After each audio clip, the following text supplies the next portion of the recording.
Assalamualaikum warahmatullahi wabarakatuh. Saya Dela Fitra Ramadianti dari kelas B1 PGSD 2019, NIM 19060367 akan menjelaskan tentang manajemen berbasis sekolah. Yang dimaksud dengan manajemen adalah suatu seni atau prinsip yang berkaitan dengan perorganisasian seperti menyusun, perencanaan, membangun organisasi, dan mengorganisasikannya, penggerakan serta pengendalian atau pengawasannya. Apa manajemen penting bagi organisasi? Karena untuk mencapai tujuan organisasi dan juga untuk tujuan individu yang ada dalam organisasi tersebut. Sekolah perlu manajemen.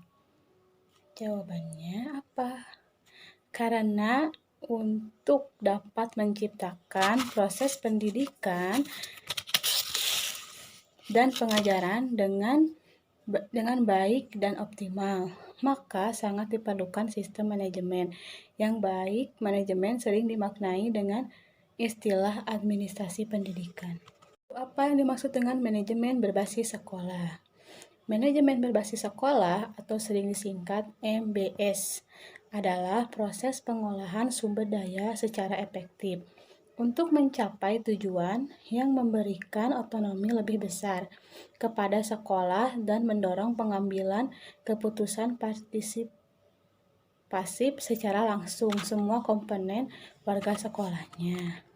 Standar apa saja yang berkaitan dengan manajemen berbasis sekolah? Yang pertama, standar isi. Yang kedua, standar proses. Yang ketiga, standar kompetensi. Yang keempat, standar pendidikan. Dan yang kelima, standar sarana. Manajemen berbasis sekolah. Yang pertama, kebijakan dan kewenangan sekolah membawa pengaruh langsung. Yang kedua, pemberdayaan sumber daya lokal. Yang ketiga, efektif dalam melakukan pembinaan peserta didik. Adanya partisipasi bersama. Implementasi manajemen berbasis sekolah.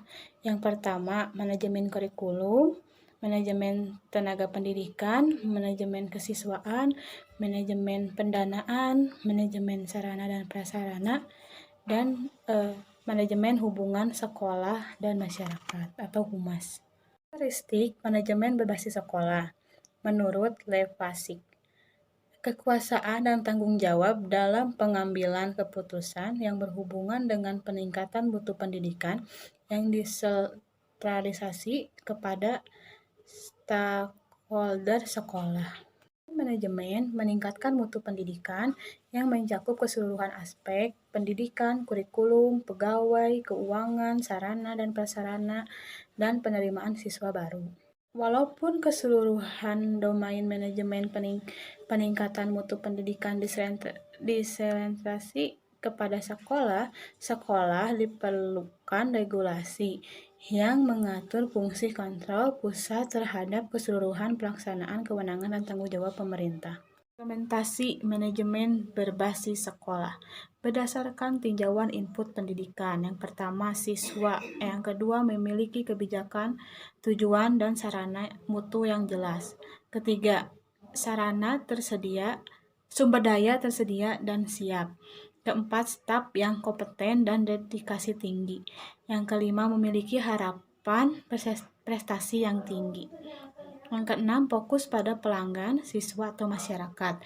Yang ketujuh, input manajemen, tugas jelas, rencana, dan sistematis, program kerja, aturan jelas, dan pengendalian mutu yang jelas. Implementasi manajemen berbasis sekolah berdasarkan tinjauan proses pendidikan. Yang pertama, belajar mengajar efektif. Yang kedua, kepemimpinan sekolah yang kuat. Yang ketiga, lingkungan sekolah aman dan tertib. Yang keempat, pengelolaan tenaga kependidikan yang efektif. Yang kelima, sekolah memiliki budaya mutu.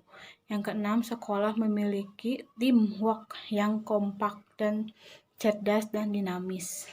Orang membutuhkan orang lain dengan tugas mereka masing-masing. Yang pertama, sekolah memiliki kewenangan. Yang kedua, partisipan yang tinggi dari warga sekolah. Yang ketiga, sekolah memiliki keterbukaan. Yang keempat, sekolah memiliki kemauan untuk berubah. Yang kelima, sekolah melakukan evaluasi dan perbaikan. Yang kelima, sekolah responsif dan antipasif. Implementasi manajemen berbasis sekolah berdasarkan tinjauan output pendidikan. Yang pertama, prestasi siswa yang tinggi. Yang ketiga, prestasi sekolah. Tujuan umum manajemen berbasis sekolah. Yang pertama, meningkatkan mutu pendidikan. Yang kedua, meningkatkan kepedulian warga sekolah. Yang ketiga, meningkatkan tanggung jawab sekolah. Yang keempat, meningkatkan kompetensi yang sehat antar sekolah. Dari saya, mohon maaf bila banyak kesalahan dan kekurangan. Semoga bermanfaat. Assalamualaikum warahmatullahi wabarakatuh.